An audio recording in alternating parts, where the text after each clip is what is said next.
Bismillahirrahmanirrahim. Assalamualaikum warahmatullahi wabarakatuh.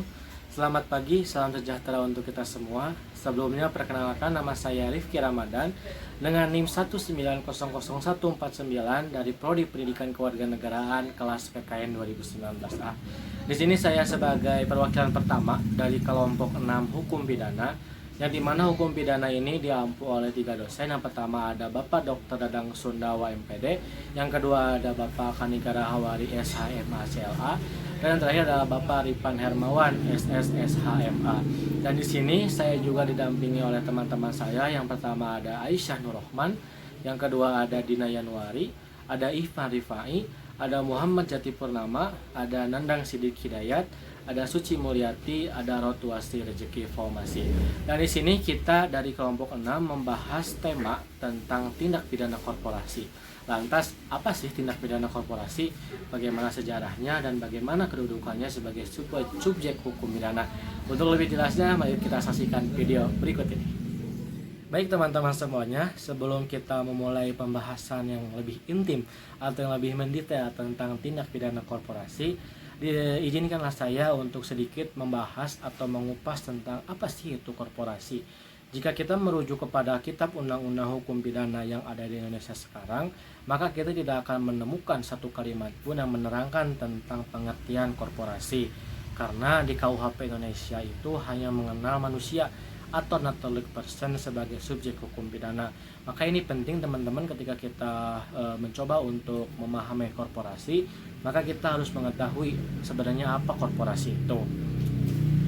Pengertian korporasi di dalam hukum pidana sebagai ius constituendum yang dapat dijumpai dalam buku rancangan KUHP baru tahun 2004 sampai 2005 pasal 182 yang menyatakan bahwa korporasi adalah kumpulan organisasi dan dari orang atau kekayaan baik berupa badan hukum maupun bukan badan hukum.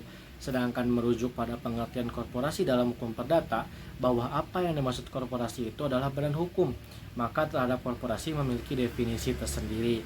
Subekti mendefinisikan badan hukum pada pokoknya adalah suatu badan atau perkumpulan yang dapat memiliki hak-hak dan menggugat perbuatan seperti manusia, serta memiliki kekayaan, dapat digugat ataupun menggugat di depan hakim.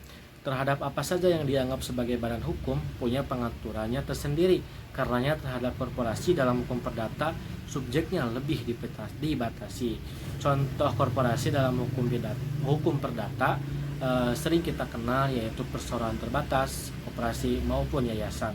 Baik teman-teman semuanya, setelah kita mendengarkan pemaparan materi tentang pengertian korporasi dalam hukum pidana sebagai ius constituendum maupun pengertian korporasi dalam hukum perdata, maka izinkanlah saya untuk menarik kesimpulan dari definisi korporasi ini, bahwa korporasi itu merupakan sebuah subjek hukum yang diciptakan oleh hukum yang berasal dari gabungan orang guna mencapai suatu tujuan. Berbicara mengenai korporasi itu sendiri tidak akan terlepas dari hukum perdata, karena konsep mengenai korporasi banyak diambil dari hukum perdata. Meski demikian, definisi korporasi dalam hukum pidana memiliki pengertian yang lebih luas bila dibandingkan dengan pengertian korporasi dalam hukum perdata yang terbatas hanya terhadap badan hukum saja. Mungkin itu saja yang bisa saya paparkan tentang pengertian korporasi. Akan dilanjutkan oleh teman saya. Sekian dari saya, mohon maaf atas segala kekurangannya. Wassalamualaikum warahmatullahi wabarakatuh. Assalamualaikum warahmatullahi wabarakatuh. Perkenalkan, nama saya Ivan Rifai, NIM 1902045. Di sini saya akan membahas mengenai sejarah korporasi sebagai subjek hukum pidana. Jika melihat perkembangan korporasi menjadi subjek hukum pidana, maka secara garis besar perkembangan tersebut dapat dibagi menjadi 3 tahap. Pada tahap pertama ditandai dengan usaha-usaha agar sifat delik yang dilakukan korporasi dibatasi pada perorangan, sehingga segala perbuatan yang berkaitan dengan korporasi dianggap dilakukan oleh pengurus karena ia dibebankan tugas mengurus. Pembatasan delik-delik yang dilakukan oleh korporasi kepada pengurus ini dikarenakan adanya pengaruh doktrin Societas Deliquere Non Potest atau Universitas Deliquere Non Potest yang saat itu berkembang. Pengaruh doktrin Societas Deliquere Non Potens kemudian diadopsi ke dalam Wetboek van Staatsrecht oleh pemerintah Belanda pada tahun 1881, yang kemudian dijadikan pedoman dalam penyusunan Kitab Undang-Undang Hukum Pidana di Indonesia atau KUHP. Dengan demikian, KUHP yang hingga saat ini masih berlaku di Indonesia membatasi delik-delik secara perorangan yang berkaitan dengan korporasi. Sehingga apabila pengurus tidak memenuhi suatu kewajiban terkait pengurusan berkaitan dengan korporasi, yang mana sebenarnya merupakan kewajiban korporasi, maka terhadapnya dapat dimintakan pertanggungjawaban pidana. Pada tahap kedua selanjutnya sudah muncul pengakuan terhadap korporasi dapat melakukan suatu tindak pidana (DADER). Akan tetapi dalam hal pertanggungjawaban, penuntutan dan pemindanaan atas hal tersebut masih dibebankan kepada pengurus dari korporasi tersebut. Marjono Reksodiputro dalam makalahnya menggemukakan perbedaan pandangan bahwa sebenarnya kedudukan korporasi sebagai subjek hukum pidana pada tahap kedua sudah dianut dalam pasal 59 KUHP. Menurutnya, pasal 59 KUHP seharusnya ditafsirkan bahwa korporasi dapat melakukan tindak pidana. Hanya saja pertanggungjawaban pidananya dibebankan kepada pengurus. Akan tetapi pengurus yang dapat membuktikan dirinya tidak terlibat dalam dapat dihapuskan pidananya. Oleh karenanya, berdasarkan penafsiran seperti ini, pandangan bahwa KUHP hanya mengenal manusia sebagai subjek hukum pidana harus dirubah. Pada tahap ketiga, merupakan permulaan adanya pertanggungjawaban pidana secara langsung dari korporasi yang dilakukan setelah Perang Dunia II. Pada tahap ini, dimungkinkan untuk menuntut dan meminta pertanggungjawaban pidana terhadap korporasi. Remelik terkait dengan hal ini menggemukakan bahwa adanya kemungkinan untuk menuntut pertanggungjawaban pidana secara langsung terhadap korporasi, dimulai sejak adanya aturan pada hukum pidana fiskal Belanda yang memungkinkan untuk menuntut pertanggungjawaban pidana terhadap korporasi berkaitan dengan penggelapan pajak yang mengakibatkan kerugian negara. Nah, mungkin itu saja yang dapat saya sampaikan. Kurang lebihnya saya mohon maaf. Untuk pembahasan selanjutnya dibahas oleh teman saya. Terima kasih. Assalamualaikum warahmatullahi wabarakatuh. Perkenalkan, nama saya Suci Mayati dari kelompok 6. Di sini saya akan menjelaskan mengenai pengaruh asas tiada pidana tanpa kesalahan dalam pertanggungjawaban tindak pidana korporasi. Asas tiada pidana tanpa kesalahan merupakan asas yang sangat fundamental dalam hukum pidana. Bahkan sedemikian fundamentalnya, asas ini setelah meresap dan menggema di seluruh ajaran hukum pidana. Asas tiada pidana tanpa kesalahan pada dasarnya tidak menghendaki terjadinya pemidanaan terhadap seseorang tanpa adanya kesalahan, meski yang bersangkutan secara nyata telah melakukan suatu pelanggaran aturan. Unsur kesalahan atau sud guna menentukan pertanggungjawaban pidana atau turkening strafberhid pada dasarnya sebagai penjatuhan pidana memiliki kedudukan yang penting. Unsur kesalahan menjadi penentu apakah seseorang dapat dikenakan pertanggungjawaban pidana terhadapnya atas suatu perbuatan pidana. Korporasi telah dapat menentukan kesalahan yang diambil dari dalam perkembangan RKUHP 2015 juga sudah mengatur mengenai asas tiada pidana tanpa kesalahan di dalam pasal 38 ayat 1 yang mengatur bahwa tiada seorang pun yang melakukan tindak pidana dipidana tanpa kesalahan. Hal ini menunjukkan bahwa pentingnya kesalahan sebagai penentu apakah subjek hukum dapat dipidana atau tidak. Assalamualaikum warahmatullahi wabarakatuh. Halo teman-teman semua, perkenalkan nama saya Dina Yanwari dengan NIM 1906067. Nah, di sini saya akan menjelaskan atau melanjutkan pemaparan materi dari rekan saya sebelumnya. Di sini saya akan menjelaskan mengenai teori pertanggungjawaban pidana korporasi. Nah, dalam pembahasan kali ini hanya akan terbatas pada 4 pembahasan atau 4 teori, yaitu identification theory, strict liability, vicarious liability, dan juga functional dan scope. Nah, teman-teman, 3 teori yang pertama saya sebutkan tadi merupakan teori yang berasal dari negara-negara Anglo-Saxon. Nah, karenanya teori tersebut melihat pertanggungjawaban pidana dengan mengkaitkannya pada unsur actus reus dan juga mens rea. Nah, lalu teori yang terakhir yang saya sebutkan tadi atau yang keempat tadi merupakan teori yang berasal dari negara Eropa kontinental. Nah, khususnya dalam teori yang berkembang di negara Belanda. Nah, beberapa teori yang telah saya sebutkan tadi sebenarnya merupakan doktrin yang sudah berlaku pada ranah hukum lainnya. Nah, contohnya saja seperti vicarious liability dan juga strict liability.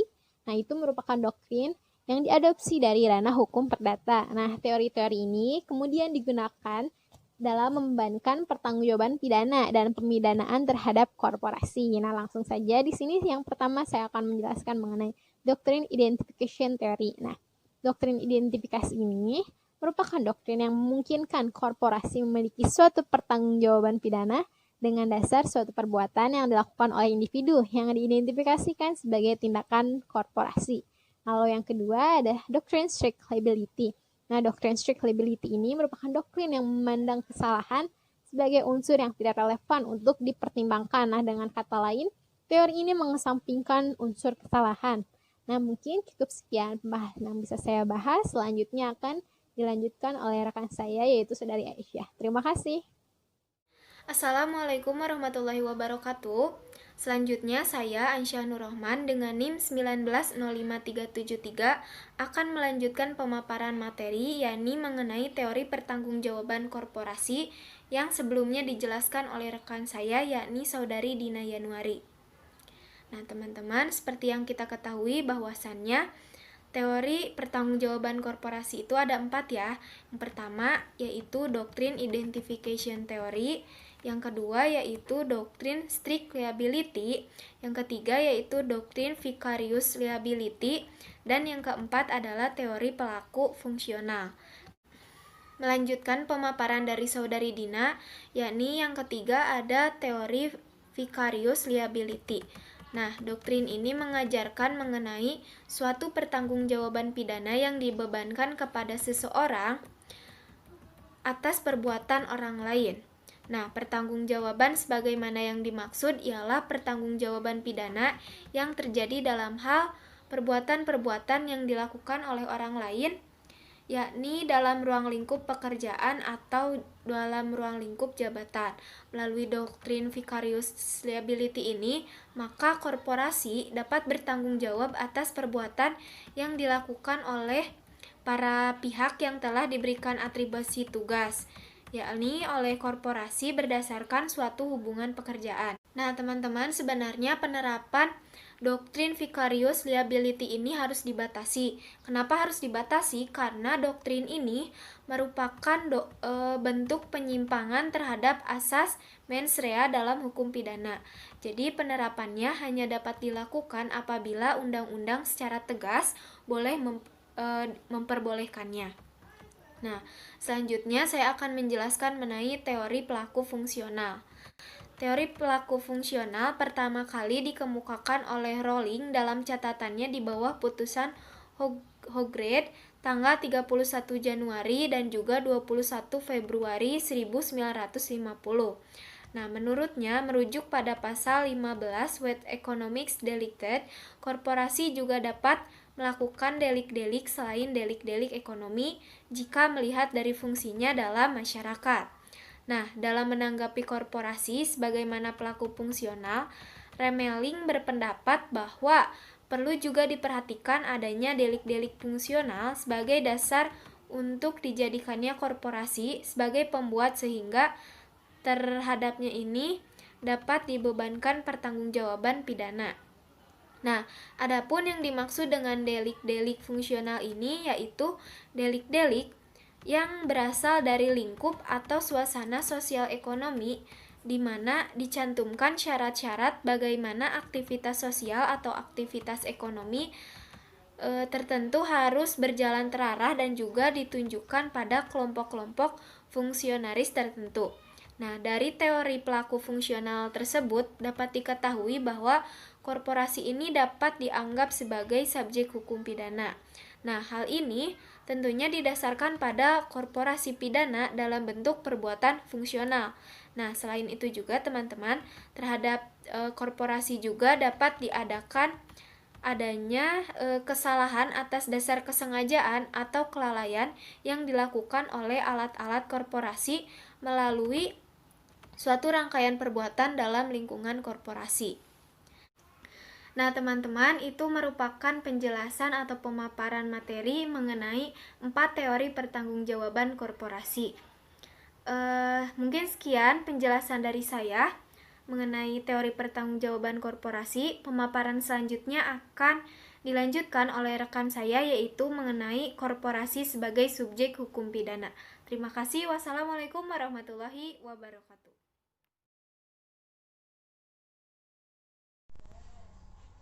Baik, saya akan melanjutkan pemaparan dari rekan saya. Saya akan memaparkan tentang model pertanggungjawaban pidana korporasi di Indonesia. Di Indonesia, dalam pengaturannya mengenai korporasi sebagai subjek hukum pidana, memiliki 3 model pertanggungjawaban pidana korporasi, sebagaimana yang sudah dikemukakan oleh Marjono Reksodiputro dalam makalahnya. Model pertanggungjawaban pidana korporasi sebagai berikut. Yang pertama, pengurus korporasi sebagai pembuat dan pengurus korporasi yang bertanggung jawab. Yang kedua, korporasi sebagai pembuat dan pengurus bertanggung jawab. Dan yang ketiga, korporasi sebagai pembuat juga korporasi yang bertanggung jawab. Pada model pertanggungjawaban pidana yang pertama, pengurus korporasi yang bertindak sebagai pembuat dan pengurus korporasi juga yang bertanggung jawab kepada pengurus korporasi ini. Hal-hal ini dibebankan pada kewajiban-kewajiban tertentu, meski kewajiban tersebut sebenarnya adalah kewajiban dari korporasi. Pada mode pertanggungjawaban pidana korporasi yang kedua, korporasi sebagai subjek hukum sudah dikenal, sehingga korporasi sudah diakui mampu untuk melakukan perbuatan pidana, akan tetapi pertanggungjawaban masih dibebankan kepada pengurus.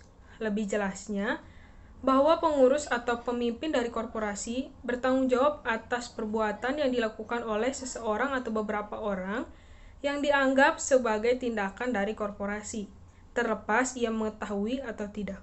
Hal ini dikarenakan karena adanya kewajiban yang melekat pada diri pengurus atau pemimpin tersebut. Pada mode pertanggungjawaban pidana korporasi yang ketiga, kedudukan korporasi sebagai subjek hukum dapat dikatakan sudah diakui sepenuhnya. Hal ini dikarenakan korporasi sudah dianggap sebagai pembuat dan terhadapnya juga dapat dimintakan pertanggungjawaban. Selanjutnya saya akan menjelaskan tentang peraturan perundang-undangan dalam mengatur korporasi sebagai subjek hukum pidana. Undang-undang yang pertama kali mengatur korporasi sebagai subjek hukum pidana adalah Undang-Undang Penimbunan Barang pada tahun 1951. Akan tetapi, secara luas baru dikenal melalui Undang-Undang Nomor 7 DRT tahun 1955 tentang tindak pidana ekonomi. Semenjak itu, undang-undang lain yang mengatur korporasi sebagai subjek hukum pidana mulai dikenal luas. Menurut Muladi, sejak tahun 1955 hingga saat ini, sudah terdapat lebih dari 60 undang-undang yang kemungkinan pertanggungjawaban pidana korporasi yang dijelaskan dalamnya. Selanjutnya saya akan menjelaskan tentang Kitab Undang-Undang Pidana atau KUHP. Merujuk pada WVS pada Belanda tahun 1881, maka dapat diketahui bahwa WVS tahun 1881 belum mengenal korporasi sebagai subjek hukum. Pada buku 1 mengenai ketentuan-ketentuan umum, pasal 59 mengatur mengenai dalam hal-hal di mana karena pelanggaran ditentukan pidana terhadap pengurus, anggota-anggota badan pengurus atau komisaris-komisaris, maka pengurus, anggota badan pengurus atau komisaris tidak ternyata ikut campur melakukan pelanggaran tindak pidana. Ketentuan tersebut oleh banyak sarjana hukum ditafsirkan sebagai salah satu argumen yang mendasari bahwa KUHP tidak mengakui korporasi sebagai subjek hukum pidana. Adapun pasal lain yang menyinggung korporasi pada pasal 169 KUHP Pasal 398 KUHP, dan Pasal 399 KUHP. Sekian dari saya, akan dilanjutkan oleh rekan saya. Terima kasih. Baik, di sini saya akan melanjutkan pembahasan yang sebelumnya dibahas oleh teman saya. Di sini saya akan membahas beberapa hal. Yang pertama mengenai undang-undang di luar KUHP. Nah, telah dijelaskan sebelumnya bahwa di Indonesia, korporasi baru diakui sebagai subjek hukum pidana di peraturan perundang-undangan di luar KUHP. Aturan tersebut pertama kali terdapat pada Undang-Undang Penimbunan Barang pada tahun 1951. Akan tetapi, baru dikenal luas melalui Undang-Undang Tindak Pidana Ekonomi. Nah, selanjutnya yaitu mengenai Undang-Undang Nomor 7 Tahun 1955 tentang pengusutan, penuntutan, peradilan tindak pidana ekonomi. Sebagai undang-undang yang dikenal luas pertama kali mengatur mengenai korporasi sebagai subjek hukum pidana. Undang-undang ini merupakan adopsi dari Wet of the Economische Election di Belanda pada tahun 1950. Peraturan korporasi sebagai subjek hukum pidana dapat dilihat dari ketentuan pasal 15 Undang-Undang Tindak Pidana Ekonomi, yakni menurut ayat 1,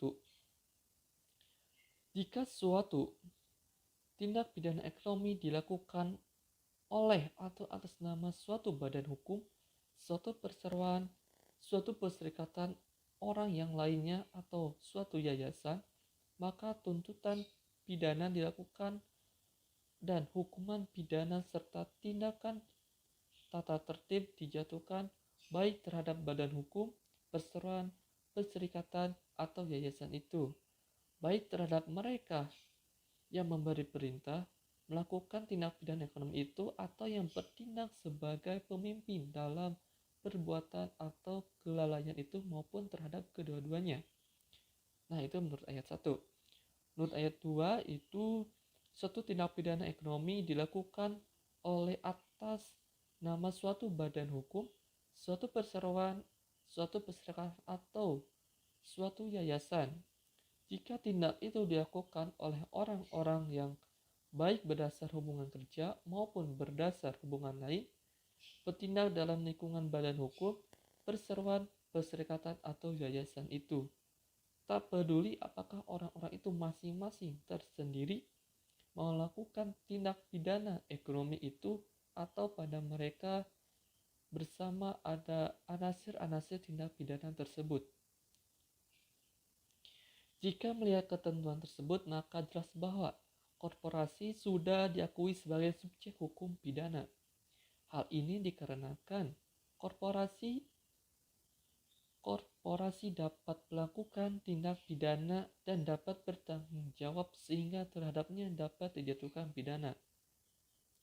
Nah, adapun mengenai pertanggungjawaban pidana dan pemidanaan, dalam undang-undang ini mengenal 3 bentuk pertanggungjawaban korporasi.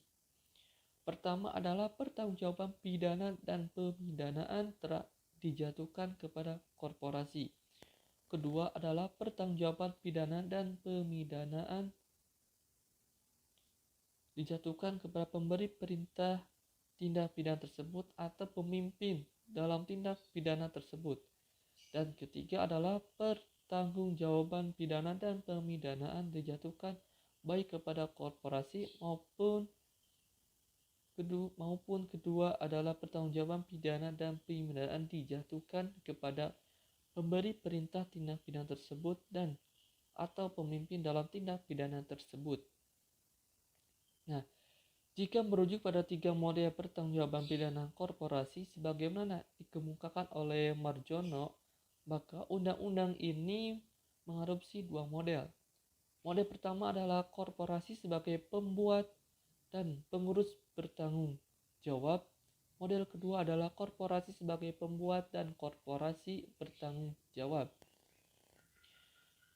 Nah, yang selanjutnya mengenai Undang-Undang Nomor 41 Tahun 1999 tentang Kehutanan. Undang-undang Kehutanan jika mengatur mengenai korporasi sebagai subjek hukum, meski demikian, pengaturannya berbeda dengan korporasi sebagai subjek hukum pidana pada Undang-Undang Tindak Pidana Ekonomi. Hal ini dapat dilihat pada ketentuan pasal 78 ayat 14 Undang-Undang Kehutanan yang mengatur tindak pidana sebagaimana dimaksud dalam pasal 50 ayat 1, ayat 2, dan ayat 3 apabila dilakukan oleh dan atau atas nama badan hukum atau badan usaha, tuntutan dan sanksi pidananya dijatuhkan terhadap pengurusnya, baik sendiri-sendiri maupun bersama-sama, dikarenakan pidana sesuai dengan ancaman pidana masing-masing ditambah dengan 1/3 dari pidana yang dijatuhkan. Jika melihat ketentuan tersebut, maka dapat diketahui bahwa meskipun korporasi dapat berperan sebagai pembuat, akan tetapi pertanggungjawaban pidana dan pemidananya tetap dibebankan kepada pengurus. Dalam hal ini tidak dijabarkan perbuatan seperti apa yang dilakukan atas nama korporasi apabila dibandingkan dengan ketentuan pasal 15 ayat 1 dan 2 Undang-Undang Tindak Pidana Ekonomi. Apabila dikaitkan dengan model pertanggungjawaban pidana korporasi sebagaimana dikemukakan oleh Marjono, maka model pertanggungjawaban pidananya adalah korporasi sebagai pembuat dan pengurus bertanggung jawab. Oke, mungkin itu saja yang dapat saya sampaikan. Selanjutnya dilanjutkan oleh rekan saya. Assalamualaikum warahmatullahi wabarakatuh. Perkenalkan, nama saya Muhammad Jati Purnama dengan NIM 1908338, Prodi Pendidikan Kewarganegaraan, kelas PKN 2019A. Baik, di sini saya akan melanjutkan presentasi dari teman saya, yaitu mengenai pidana korporasi atau tindak pidana korporasi. Nah, di sini ada Undang-Undang Nomor 41 Tahun 1999 tentang Kehutanan. Undang-Undang Kehutanan juga mengatur mengenai korporasi sebagai subjek hukum. Meski demikian, pengaturannya berbeda dengan korporasi sebagai subjek hukum pidana pada Undang-Undang Tindak Pidana Ekonomi. Hal ini dapat dilihat pada ketentuan pidana pasal 78 ayat 14 Undang-Undang Kehutanan yang mengatur tindak pidana sebagaimana dimaksud dalam pasal 50 ayat 1, 2, dan 3 apabila dilakukan oleh badan hukum atau badan usaha. Nah, tuntutan saksi dan sanksi pidananya dijatuhkan terhadap pengurusnya, baik itu sendiri-sendiri maupun bersama, dan akan dikenai pidana sesuai dengan ancaman pidana masing-masing ditambah 1/3 dari pidana yang dijatuhkan. Nah, jika melihat ketentuan tersebut, maka dapat diketahui bahwa meskipun korporasi dapat berperan sebagai pembuat, akan tetapi pertanggungjawaban pidana pemidanaannya tetap dibebankan kepada pengurus. Nah, model pertanggungjawaban pidananya adalah korporasi sebagai pembuat dan pengurus bertanggung jawab. Nah, terus ada Undang-Undang Nomor 32 Tahun 2009 tentang perlindungan dan pengelolaan lingkungan hidup atau Undang-Undang PPLH. Nah, dalam Undang-Undang PPLH ini Nomor 32 Tahun 2009 merupakan aturan lain yang dapat menjadi contoh pengaturan korporasi sebagai subjek hukum pidana. Ketentuan mengenai pengakuan korporasi sebagai subjek hukum pidana sudah dapat dilihat di bagian ketentuan umum pasal 1 angka 2 mengatur setiap orang adalah orang perseorangan ataupun badan usaha, baik yang berbadan hukum maupun yang tidak berbadan hukum. Dengan demikian, dampak dari diperluasnya setiap orang maka terhadap seluruh ketentuan pidana dalam Undang-Undang PPLH juga berlaku terhadap korporasi. Hal ini menunjukkan bahwa korporasi dapat bertindak sebagai pembuat dan dapat bertanggung jawab secara pidana. Nah, Dan yang terakhir adalah Undang-Undang Nomor 8 Tahun 2010 tentang pencegahan dan pemberantasan tindak pidana pencucian uang.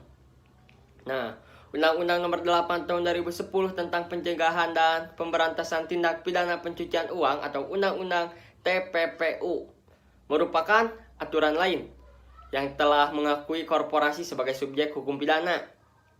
Hal ini tertera pada Ketentuan Umum Pasal 1 Ayat 9 yang memperluas anasir setiap orang adalah orang perseorangan atau korporasi. Secara lebih lanjut dijelaskan pada pasal 1 ayat angka 10 Undang-Undang TPPU bahwa yang dimaksud korporasi adalah kumpulan orang dan kekayaan yang terorganisasi, baik merupakan badan hukum maupun bukan badan hukum. Dengan dimasukkannya korporasi sebagai bagian dari anasir setiap orang, menjadikan seluruh ketentuan pidana yang terdapat pada Undang-Undang TPPU dapat menempatkan korporasi sebagai pembuat dan terhadapnya dapat dibebankan pertanggungjawaban pidana. Nah, mengenai korporasi sebagai pembuat tidak dijelaskan dalam kondisi seperti apa, akan tetapi pada pasal 6 ayat 2 Undang-Undang TPPU diatur mengenai pemidanaan terhadap korporasi apabila tindak pidana pencucian uang dilakukan. Nah, yang pertama, dilakukan atau diperintahkan oleh personil pengendali korporasi. Yang kedua, dilakukan dalam rangka pemenuhan maksud dan tujuan korporasi. Yang ketiga, dilakukan sesuai dengan tugas atau fungsi pelaku atau pemberi perintah. Dan yang keempat, dilakukan dengan maksud memberikan manfaat bagi korporasi itu sendiri. Nah, adapun model pertanggungjawaban pidana dalam undang-undang ini terdiri dari dua model. Yang pertama ada korporasi sebagai pembuat dan bertanggung jawab. Hal ini diatur pada pasal 6 ayat 1 bahwa tuntutan pidana dan sanksi pidana dapat dijatuhkan salah satunya kepada korporasi. Dan model kedua adalah korporasi sebagai pembuat dan pengurus bertanggung jawab. Hal ini diatur dalam pasal 6 ayat 1 yang mengatur bahwa pertanggungjawaban pidana dapat dibebankan pula kepada pengurus, yakni personil pengendali korporasi dengan diaturnya pengendali korporasi. Nah, dengan diaturnya dua model pertanggungjawaban pidana korporasi, maka hal ini menimbulkan tiga kemungkinan pertanggungjawaban pidana. Pertama adalah korporasi sebagai pembuat dan pengurus bertanggung jawab. Kedua adalah korporasi sebagai pembuat dan korporasi sebagai bertanggung jawab. Dan ketiga adalah korporasi sebagai pembuat, dan pengurus, dan korporasi sebagai bertanggung jawab. Nah, segitu saja yang dapat saya sampaikan. Apabila ada kekurangan, mohon maaf sebesar-besarnya. Wabillahi taufiq wal hidayah. Wassalamualaikum warahmatullahi wabarakatuh.